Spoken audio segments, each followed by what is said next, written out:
Hola, ¿cómo les va? Buen día. Bueno, en la clase de hoy vamos a empezar un nuevo capítulo de la materia, en donde lo que vamos a estudiar es básicamente construcción de medidas. Así que vamos a empezar el video de hoy, es básicamente de repaso, la mayoría de las cosas ya las hemos visto. Viene bien repasarlas y para entrar en calor para lo que es luego que veremos en el próximo video sobre construcción de cómo construir medidas, cómo construir espacios de medida. Bueno, el repaso es que si uno tiene un conjunto dado y adentro de partes de X tenemos una sigma álgebra, a esa pareja le llamamos un espacio medible. Y si luego tenemos una función definida sobre la sigma álgebra M que toma valores mayores iguales que 0, posiblemente infinito, tal que la medida del vacío sea 0 y sea sigma aditiva, entonces decimos que esta terna es un espacio de medida. Bueno, esto hemos repasado, hemos aprendido en los primeros videos, aprendimos este tema y aprendimos cómo se deducen muchas propiedades que tiene un espacio de medida. A ver, las resumo aquí. Algunas de las más importantes. Había varias propiedades, pero bueno, creo que estas son las que más nos interesan. Entonces, si uno tiene una función que es sigma aditiva, acuérdense que sigma aditiva es que mu de la unión disjunta numerable, mu de la unión numerable disjunta, es la suma de las mu's de cada uno de los conjuntos. Eso es ser sigma aditiva. Muy importante que mu de la unión disjunta es la suma de las mu's. Bueno, así que como consecuencia de esta propiedad termina saliendo, por supuesto de esta, que es monótona, si A está contenida en B, A mide menos que B. La aditividad finita, que sería la medida de la unión disjunta finita, es la suma de las medidas, y en particular sale esta igualdad, que es mu de la resta, es la resta de las medidas, en caso de que el más chico tenga medida finita, es necesario para pasarlo restando. También se deduce la subaditividad numerable. En subaditividad numerable uno no pide disjunto, esto es que mu de la unión numerable sea menor o igual que la suma de las mu's, ahí no hace falta incluir, porque estamos con menor o igual, incluir de que la unión sea disjunta. Así que se deduce la subaditividad numerable. Y luego la continuidad de la unión y de la intersección. Esto es que mu de la unión encajada es el límite de las mu's y mu de la intersección encajada es el límite de las mu's. Para la intersección hace falta que la medida de alguno de los que intervienen, yo puse acá el A1, pero puede ser cualquiera de ellos, sea finito. Bueno, y después teníamos algunas definiciones, algunos adjetivos que les agregamos, cualidades que les agregamos a las funciones de medida. Decimos que es sigma finita. Bueno, no incluía acá, primero vendría mu es finita, debería ser un ítem más. Mu es finita si mu de x es finito. Bueno, y es sigma finita si X se puede expresar como una unión de conjuntos de medida finita. Una vez que lo expresas como unión de conjuntos, lo podés expresar como unión disjunta de conjuntos de medida finita. Es lo mismo. Decimos que es completa si los subconjuntos de conjuntos medibles de medida 0 son medibles. Dicho medio en distinto orden es lo siguiente. Se dice completa si todo subconjunto de un conjunto B que sea medible y tenga medida 0, ese subconjunto también es medible. Eso es ser completo.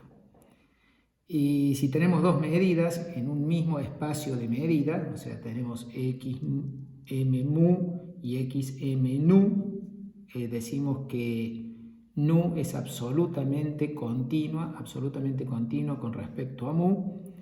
Si todo conjunto de medida 0 para mu es de medida 0 para nu. Bueno, es importante que estamos con el mismo espacio, con la misma sigma álgebra de medibles. Y siempre esta sigma álgebra se llama la sigma álgebra de medibles.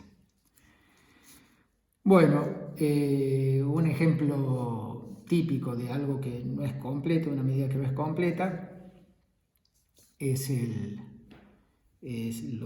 un ejemplo típico de espacio de medida completo es los reales con los medibles Lebesgue y la medida de Lebesgue. Y un ejemplo importante, digamos, de medida no completa es si en vez de tomar todos los conjuntos medibles Lebesgue, tomar los borelianos, porque, bueno, vimos que el conjunto de Cantor es un boreliano, o sea, sería un conjunto medible de este espacio de medida. El conjunto de Cantor además tiene medida 0 y adentro contiene un conjunto que no es boreliano, así que el conjunto de Cantor pasaría a tener en este espacio de medida subconjuntos que no son medibles. ¿Está bien? No son medibles en este espacio de medida porque los medibles por definición son los borelianos. Bueno, vamos a una pequeña proposición que básicamente les voy a dejar de ejercicio. Les digo un poquito cómo sale, no es difícil, es para trabajar un ratito. Es básicamente que todo espacio de medida se puede completar, todo espacio de medida se puede completar. Cuando vos tenés un espacio de medida que no es completo es porque hay subconjuntos de conjuntos medibles de medida 0 que no son medibles, entonces básicamente los tenés que agregar. Una vez que agregas los subconjuntos de conjuntos de medida 0, los agregás a la sigma álgebra, bueno, tenés que agregar la unión de ellos con la unión de los demás que estaban medibles. El proceso de completación no alcanza que incluya solo los que te faltan aquí, tenés que incluir ellos, unión, los que ya tenías. Bueno, en definitiva, acá está el enunciado con la construcción de cómo es el completado. Si vos tenés un espacio de medida, definís ahora esta M0, que es el conjunto de todos los subconjuntos de X que se expresan como una unión de un conjunto que es medible, original, y un conjunto A que es subconjunto de un conjunto que mide 0. Este A no me interesa si está en M o no, probablemente no está. Tiene sentido que no esté si estuviera en M, bueno, F estaría en M. Los nuevos de acá son los que provienen con AES que no están en M. Bueno, así que esta M0, por supuesto que contiene a M, y en este M0 definimos la medida mu0, estamos definiendo mu0 en M0 como mu0 de F igual a la medida del E. Cuando lo expresas a F de esta manera, decís mu0 de F es mu de E. Bueno, entonces resulta de que X con esta nueva sigma álgebra y esta nueva función de medida es un espacio de medida completo. Bueno, como les decía recién, les dejo de demostración, la demostración de tarea, qué es lo que hay que hacer aquí. Tenemos que, número 1, hay que probar de que esto es una sigma álgebra. Para probar que es una sigma álgebra creo que es sencillo. El único punto a tener en cuenta es que es cómo me doy cuenta de que el complemento de uno así vuelve a ser así. Ese es como que presenta un ligero desafío, porque cuando tomás complemento acá te aparece una intersección. Así que deberían parar ahora el video, el que tenga ganas de pensarlo. Simplemente les voy a dar una idea a continuación para el que se trabe cómo hacerlo. Así que paren el video y piensen por qué esto es cerrado por complementos. Bueno, es cerrado por complementos porque básicamente para expresar el complemento de F de esta manera vas a necesitar tomar el complemento, o sea, el B menos A. Vas a necesitar el B menos A. Pues esa es como la ayuda para hacerlo. Pues, y además, para probar que es sigma álgebra, tenés que probar que es cerrado por uniones numerables. Bueno, eso no presenta dificultad. Una vez que probaste que es una sigma álgebra, el próximo paso es probar que esto es una buena definición, porque cada f que está en M0 se podría expresar de varias maneras como una unión de medible con uno subconjunto de medida cero.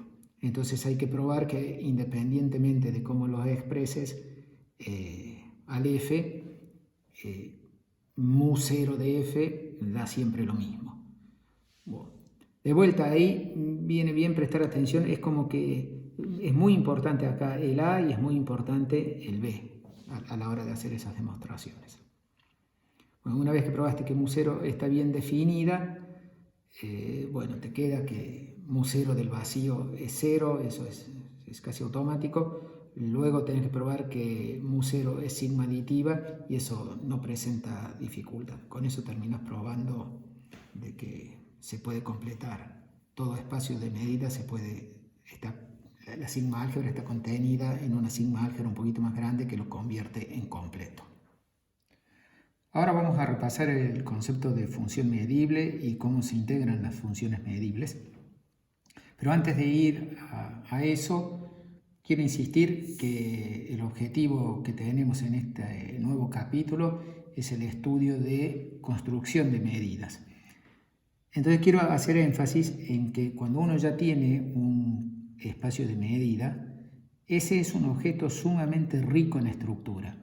En principio uno tiene un conjunto X dado y entonces uno quiere fabricarse una sigma álgebra y una función de medida en esa sigma álgebra. Bueno, eso es algo que en principio no es obvio para nada y cuando lo tenés es suficientemente rico como para lo que vamos a ver ahora, que podés integrar funciones, en fin. Claro, es que tener una función mu definida en una sigma álgebra que sea sigma aditiva es algo complicado y fue algo que nos llevó mucho trabajo con x igual a r. Con x igual a r y con algunas pretensiones que teníamos sobre mu, ya fue algo suficientemente sofisticado construir la sigma álgebra de conjuntos medibles Lebesgue y definir la medida de Lebesgue en general. Bueno, este capítulo se trata de cuando vos tenés un conjunto X, que para pensar en un ejemplo de conjunto X a quien le queremos construir una medida, podría ser ahora R2 o Rn, o por ejemplo algo más sofisticado podría ser la esfera, que vos tengas la cáscara de la esfera y vos quieras tener ahí una sigma álgebra de subconjuntos de la esfera y una función de medida. Entonces es como que es necesario aprender a reproducir un poco el programa que hicimos con R a partir de la longitud de intervalos, todo el programa de Lebesgue para terminar teniendo la sigma álgebra de medibles Lebesgue y la medida de Lebesgue. De eso se trata este capítulo. Es una estructura muy rica tener un espacio de medida ya listo. Así que vamos a aprender cómo, teniendo muchísimo menos, uno puede terminar con toda esta riqueza. Bueno, ahora vamos entonces a repasar los conceptos de función medible. Bueno, una función se dice medible si estos conjuntos pertenecen a la sigma álgebra de medibles para todo alfa real, ¿no? Y es equivalente, bueno, eso lo vimos en los primeros videos, es equivalente a cambiar el menor estricto acá por menor igual o por mayor igual. Bueno, es importante acá hacer un pequeño repaso de que, bueno, cuando uno tiene un espacio de medida, si vos tenés un espacio de medida, el concepto de función medible no depende de mu, depende solo de la sigma álgebra, acá no aparece mu. O sea que vos podrías tener varias medidas definidas sobre una misma sigma álgebra. Bueno, el concepto de que la función sea medible o no depende de las distintas medidas que vos tengas. En particular, podrías intentar integrarla con las diferentes medidas que tengas. Bueno, ¿qué resultados había acá? Los resultados es que si más o menos dejo estos. Habíamos probado muchos resultados. Estoy haciendo un resumen de repaso. Bueno, que si f es medible y x es completo y tenés una función g que coincide con la medible para casi todo punto, entonces la g es medible. También habíamos visto que si tenés una colección de funciones medibles, entonces el máximo de una colección finita o el supremo de la colección numerable es medible y por lo tanto se deducía que el límite superior de la colección numerable es medible. Lo mismo con mínimo, ínfimo o límite inferior. Bueno, coloqué este primero porque cuando vos tenés f y g que son medibles, entonces la combinación lineal de f y g también es medible, o el producto de f por g es medible. Y en ambos casos hay que tener un poquito de cuidado, porque como las funciones están tomando valores más y menos infinitos, entonces esto podría no estar definido si estoy sumando infinito menos infinito. Entonces, la definición de suma queda bien definida en el conjunto en donde no valgan más y menos infinito con signo opuesto acá o acá cuando valgan infinito y cero. ¿Está bien? En general nos vamos a restringir a considerar funciones medibles que valgan más o menos infinito en un conjunto de medida cero. Entonces la suma y el producto van a seguir siendo medibles independientemente de cuánto lo definas en los conjuntos donde f y g valen más o menos infinito, de modo tal que haya ambigüedad. Y entonces por eso es importante, si vos tenés un espacio de medida completo, cuando ya tenés coincidencia para casi todo punto, este teorema cobra perfecto sentido. Bueno, también otro resultado es que si tenías que f es medible y la compones con una función, la compones a izquierda con una función continua, entonces también la composición es medible. Bueno, y los resultados más importantes acá era un resultado de aproximación por funciones simples. Ese resultado dice que si tenés un espacio de medida y f es medible, entonces existe una sucesión de funciones simples medibles. Ser simple era ser combinación de características, de funciones características, y que la phi n sea medible es exactamente que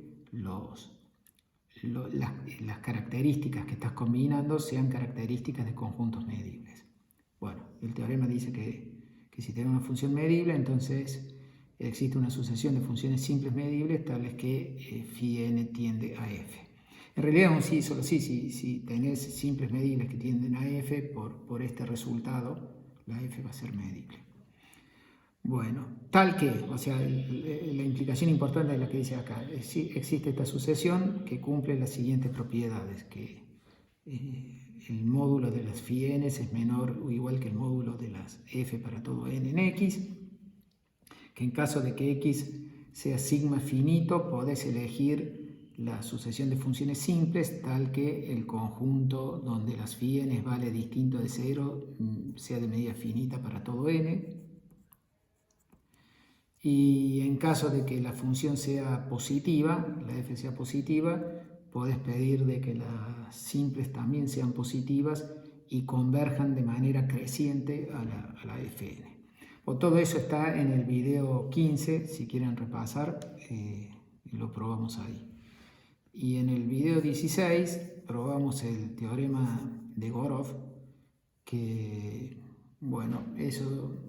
El teorema de Gorodov nos decía de que básicamente la convergencia puntual es muy próxima a ser una convergencia uniforme siempre y cuando el espacio, el dominio de las f sea de medida finita, ¿no? Si tenés que fn y f son medibles y las fn tienden a f para casi todo punto, acá les agrego la hipótesis que dije hace un ratito, que el módulo de f sea menor que infinito para casi todo punto. Estoy diciendo que toma valores más o menos infinito solamente en un conjunto de medida cero. Estoy diciendo aquí. Bueno, en estas circunstancias, entonces para todo epsilon mayor que 0, existe un subconjunto de X en donde las Fn convergen uniformemente y la diferencia entre el total y este conjunto de convergencia uniforme es menor que epsilon. Bueno, luego de eso venía las integrales de funciones simples.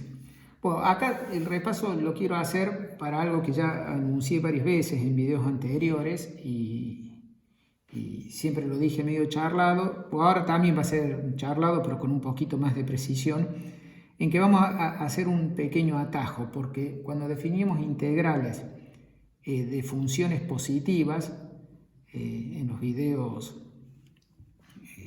no recuerdo bien, pero debe ser los videos alrededor de los 20, hacíamos el siguiente camino. Primero definíamos integral de funciones simples con soporte de medida finita.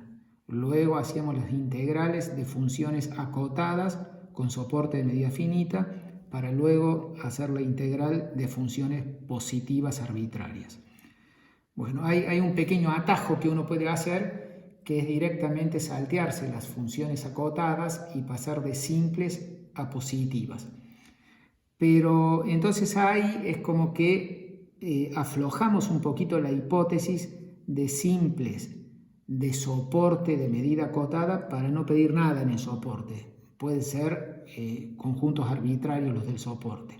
Pero nos restringimos en que solo aprendemos a integrar funciones simples positivas. Una función simple se expresa de una única manera así, con representación canónica, en donde el E sub i es exactamente el conjunto donde la phi vale el valor ci. Estoy poniendo positivo acá, así que todos los ci's son positivos. Y aquí definimos la integral de esta manera. Bueno, la integral sobre E, por eso acá estoy intersectando. Bueno, es muy importante, como ahora yo estoy permitiendo de que estos conjuntos sean de medida infinita, y este E también podría ser tal que esta intersección de medida infinita, es crucial de que los CIs sean todos positivos. No puedo permitir que haya CIs positivos y negativos porque puedo ir a la incoherencia de sumar menos infinito más infinito. Por eso es que en aquel entonces prohibíamos que esto mida infinito. Entonces, si esto mide finito, los CIs pueden ser cualquier cosa. Pues acá hemos cambiado la bocha. Acá estamos con que estos pueden medir infinito, pero eso nos obliga a considerar que los CIs sean todos positivos. Bueno, así que esta es la integral de funciones simples positivas. Y entonces acá se puede probar del mismo modo que probábamos para las simples de dominio de soporte de medida finita, la linealidad. Esa era una verdadera linealidad porque ese era un espacio vectorial. Este no es un espacio vectorial porque no las puedo combinar linealmente con coeficientes negativos. Pero sí resulta ser que es lineal mayor o igual que 0 y nos puede aparecer de que esté sumando más infinitos más infinitos. Eso no hay problema. Entonces le pongo acá entre comillas, es lineal mayor o igual que 0. Se demuestra igual que lo habíamos hecho en aquella oportunidad. La monotonía es casi automática y también es automática de que si yo tengo que dos funciones simples positivas coinciden para casi todo punto, entonces las integrales valen lo mismo. Bueno, con eso estamos en condiciones de hablar de la integral de funciones positivas.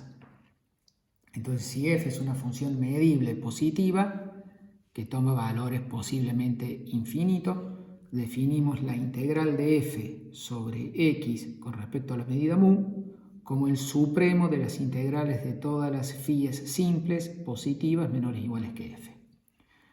Esto es mucho más sencillo que lo que habíamos hecho en aquel entonces. Para las funciones positivas, vuelvo a decir, aunque sea medio repetitivo, en aquel entonces era el supremo de las integrales de las funciones acotadas de soporte finito que fueran menores o iguales que la f. Bueno, y en ese entonces teníamos la virtud de que para las funciones acotadas de soporte finito teníamos el teorema de la convergencia acotada. Eso no estamos teniendo ahora. No sabemos integrar funciones acotada de soporte finito a priori. Así que estamos directamente integrando funciones positivas. Y si querés restringir el dominio, la integral sobre E, con E un conjunto medible, vamos a ponerle acá E medible, es la integral sobre todo el conjunto X de F por la característica de E. Bueno, el teorema central acá que hace avanzar y hacer un paso adelante es el lema de Fatou. El lema de Fatou, en su momento, la demostración era relativamente sencilla. No era sencilla, pero era relativamente sencilla y usaba una combinación del teorema de Goroph usaba una combinación, en realidad no el teorema de Goroph, porque el teorema de Goroph es el que se usaba para el teorema de la convergencia acotada, pero usaba el teorema de la convergencia acotada para demostrar el lema de Fatou. Ahora no tenemos el teorema de la convergencia acotada y en algún sentido tenemos una definición más pobre de integral de funciones positivas. Así que la demostración se complica ligeramente, pero viene bien en esto que les digo, que estamos haciendo un repaso de ver algo diferente de lo que hemos visto. Vamos a ver una nueva demostración del lema de Fatou con esta definición de integral. Bueno, vamos a la demostración.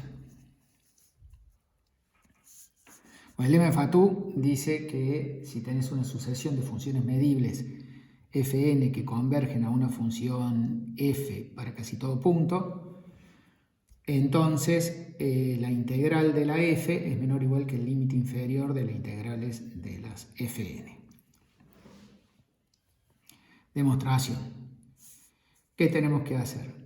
Bueno, la integral de cualquiera de ellas, de la f o de las fn, no cambia si te restringís al conjunto x sub 0, en donde la convergencia es una real convergencia. Entonces podrías cambiar x por x0, en donde verdaderamente están convergiendo. La diferencia entre x y x0 tiene medida 0, así que estas integrales no cambian si integras sobre x o sobre x0. Así que en resumen es como que vos podrías suponer de que este x es de entrada el x0, o sea, podés suponer de que las fn convergen a f de x para todos los x de x, entonces como que elimine el para casi todo punto. Así que vamos a suponer eso. Bueno, ¿qué es lo que hay que hacer para probar esto? Bueno, tenés que tomar una función simple. La función simple va a ser una combinación lineal de características de C sub i mayúscula, donde valen C sub i minúscula. Y bueno, esta es una phi simple, menor o igual que la f, de la que participa aquí en la definición. Y entonces tenemos que probar de que la integral de la phi en todo x es menor o igual que este límite inferior. Si probamos esto, tomando supremo, el supremo va a ser esto y va a ser menor o igual que el límite inferior.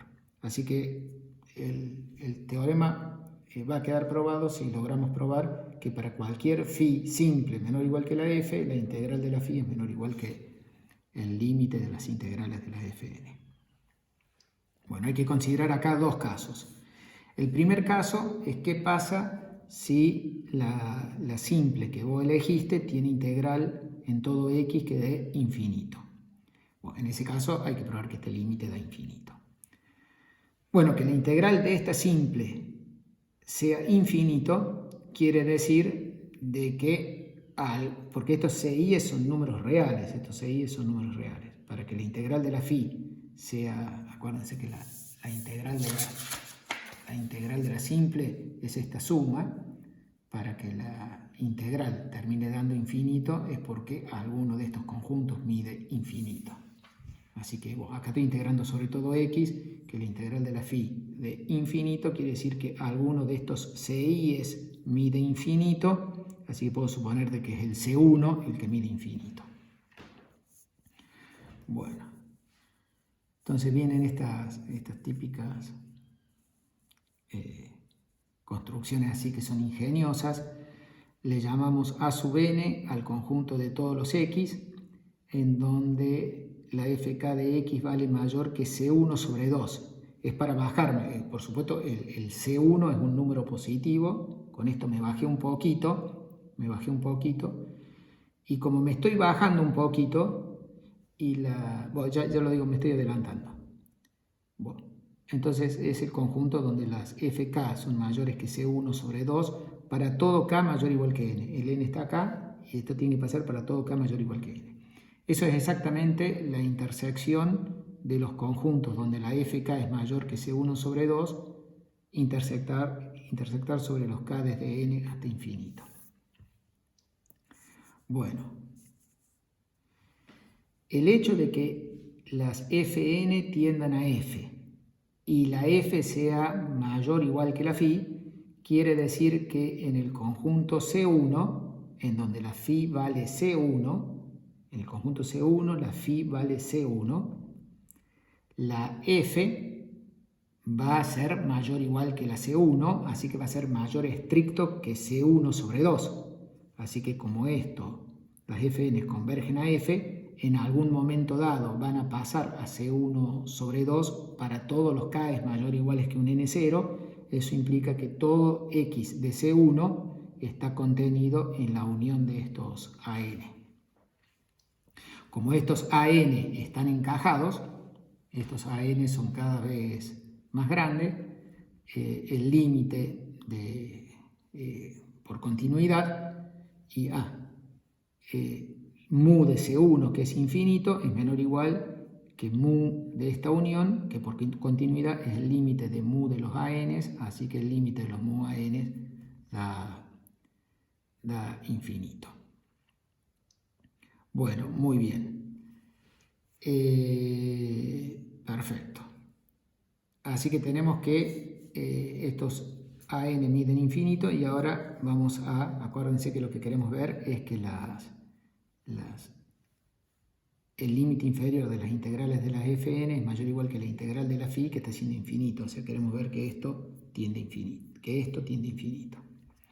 Bueno, pero la integral de la fn sobre todo el conjunto x, acá creo que va x, el conjunto de la integral de fn sobre todo x, como es una función positiva, es mayor o igual que la integral de la fn sobre el an, porque la n es un subconjunto de x y las fn son positivas. No lo había puesto ni por medirle. Sí, ahí puse, perdón. Bueno, positivo. Pero ahora, dentro de AN, la k igual a n es una opción, así que la fn de x vale mayor o igual que c1 sobre 2, así que en AN la fn es mayor o igual que c1 sobre 2, así que esta integral es mayor o igual que c1 sobre 2 por la medida de la n, y la medida de la n estaba tendiendo a infinito, así que la integral de las fn es infinito. Como ese es el caso, la medida de phi es igual a infinito. El otro caso es medio similar, es ligeramente ingenioso, pero muy parecido. Bueno, entonces ahora vamos a suponer de que la integral de las phi es menor que infinito. Hay que probar esto. Y ahora lo que sabemos es que como esto es finito, todos los CIs miden finito, así que considero C la unión de todos los CIs, que sería el soporte de la phi. C es la unión de todos los CIs y mu de C es menor que infinito. Bueno. Le llamamos m, este m lo vamos a usar más al final, pero va a ser el máximo de phi en C, que obviamente es el máximo de todos los CIs. Y ahora vamos a tomar un epsilon mayor que 0, arbitrario.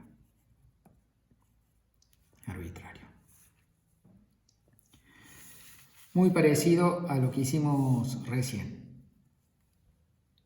Tomamos ahora AN, el conjunto de todos los x que están en C, en el soporte de la phi, tal que fk de x es mayor.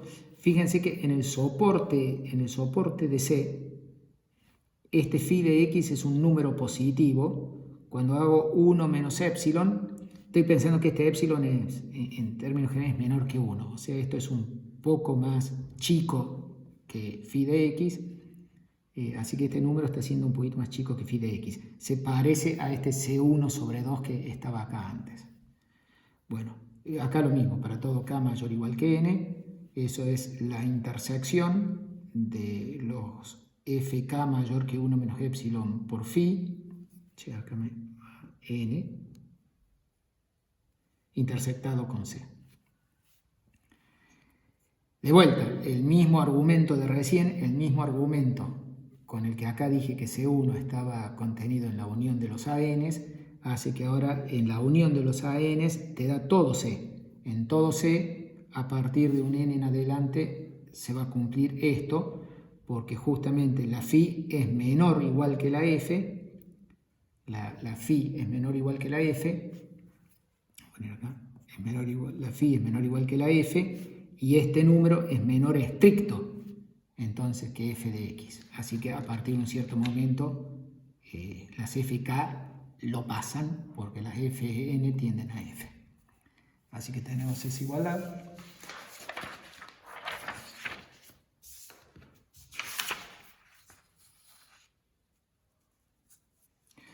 Y bueno, como tenemos esa igualdad,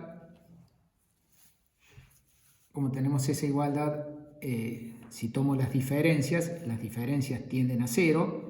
Esta unión era encajada, así que esta intersección también es encajada. Y como la intersección es vacía, mu de estos conjuntos tiende a 0. De vuelta por continuidad. Acá es muy importante que cada uno de estos tiene medida finita, porque son todos subconjuntos de C, y C era un conjunto de medida finita. Necesito medida finita para poder aplicar continuidad en la intersección.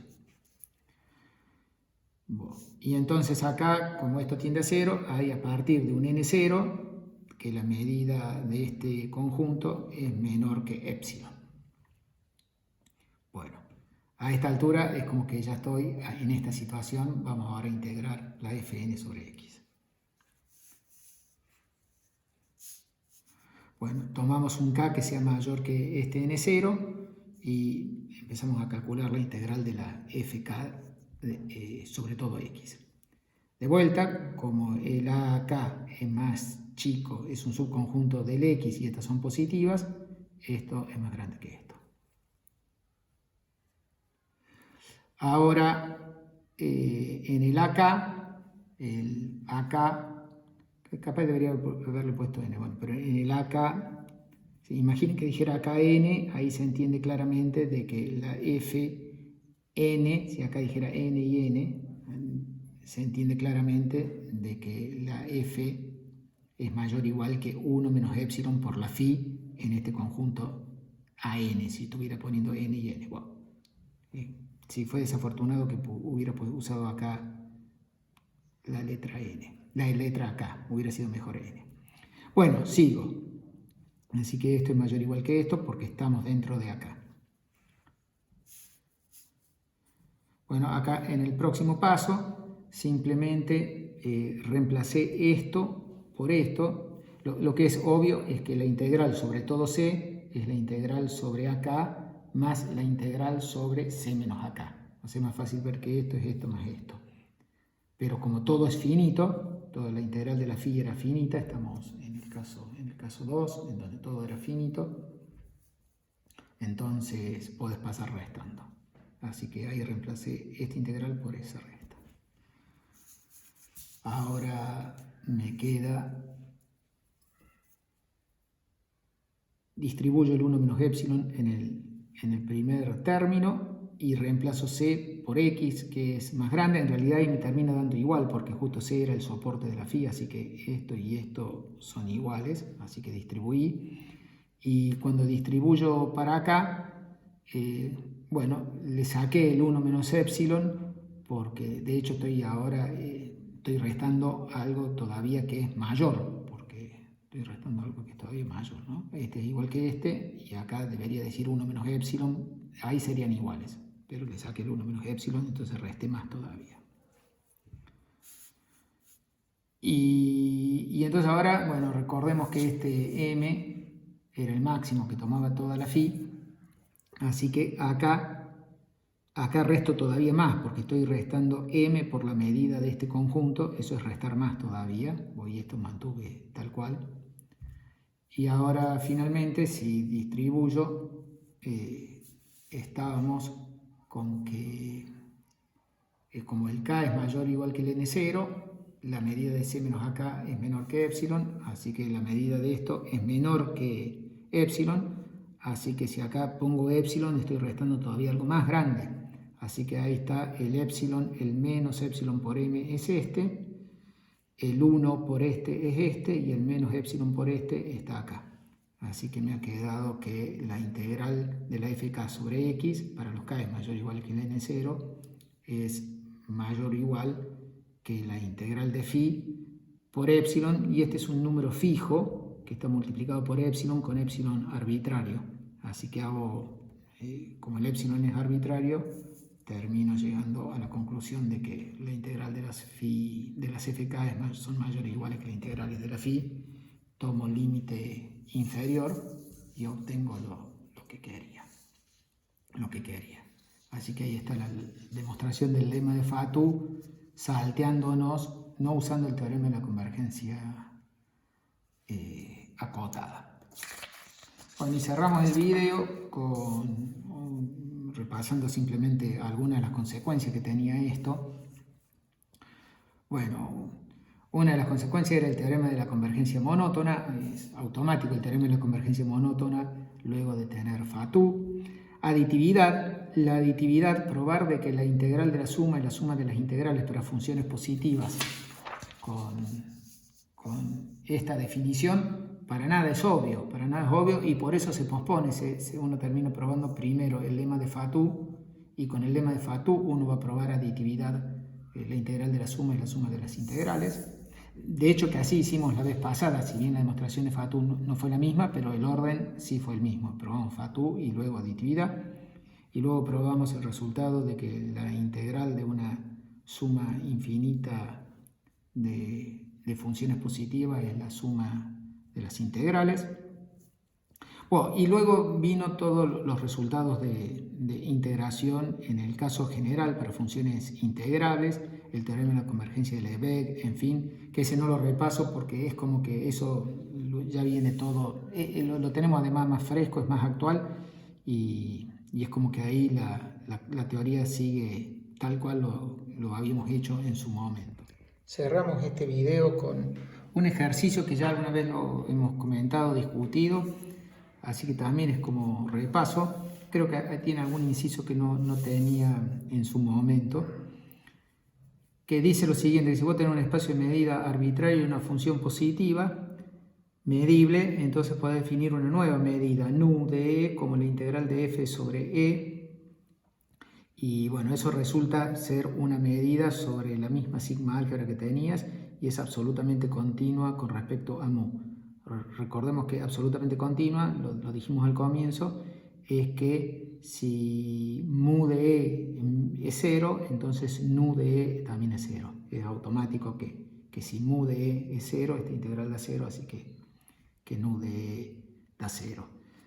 Así que la parte A, lo principal es ver que define una medida. Para ver que define una medida, lo que tenés que ver es que la nu sea sigma aditiva. Que sea sigma aditiva quiere decir que la integral de la unión de los EIs, la unión disjunta de los EIs, es la suma de las integrales de los EIs, y eso es justamente consecuencia de este resultado. Si repasan en el video, cuando hicimos este resultado originalmente, bueno, de este se deduce la sigma aditividad de nu. Bueno, lo que creo que no habíamos dicho en aquel entonces es la parte B, que si vos tenés una función positiva, medible, insisto que el concepto de función medible depende solo de la sigma álgebra, no de la medida. Así que si G es medible, Eso es medible con respecto a mu o nu, que están definidas sobre la misma sigma álgebra. Entonces, si g es una función positiva y medible, entonces integrarla sobre e con respecto a la medida nu da igual que integrar f por g con respecto a la medida mu. Entonces, acá hay un ejemplo de una construcción de una medida a partir de otra y cuánto da la integral de la nueva medida con respecto a la vieja. Es parte de la filosofía que vamos a hacer, vamos a definir la medida de R2 utilizando la medida de R y vamos a aprender a integrar con respecto a R2 a partir de la integral sobre R. Bueno, y lo otro muy interesante acá es que vale la recíproca de A, un teorema notable. ¿A qué me refiero con recíproca? Bueno, ahí hay que pedir, la hipótesis va a ser la siguiente, vas a tener sobre xm, el espacio medible xm, vas a tener dos medidas, la mu y la nu, tal que nu es absolutamente con respecto a mu. Entonces, en caso de que x sea sigma finito con respecto a estas medidas, resulta ser de que existe una función positiva medible tal que la nu se obtiene a partir de la mu a través de la integral con respecto a f. Es un teorema notable en algún sentido porque vas a tener dos medidas y bueno, ¿cómo se hace para construirse la f tal que integrando sobre la f te devuelve la función nu? Bueno, eso se viene en el próximo video.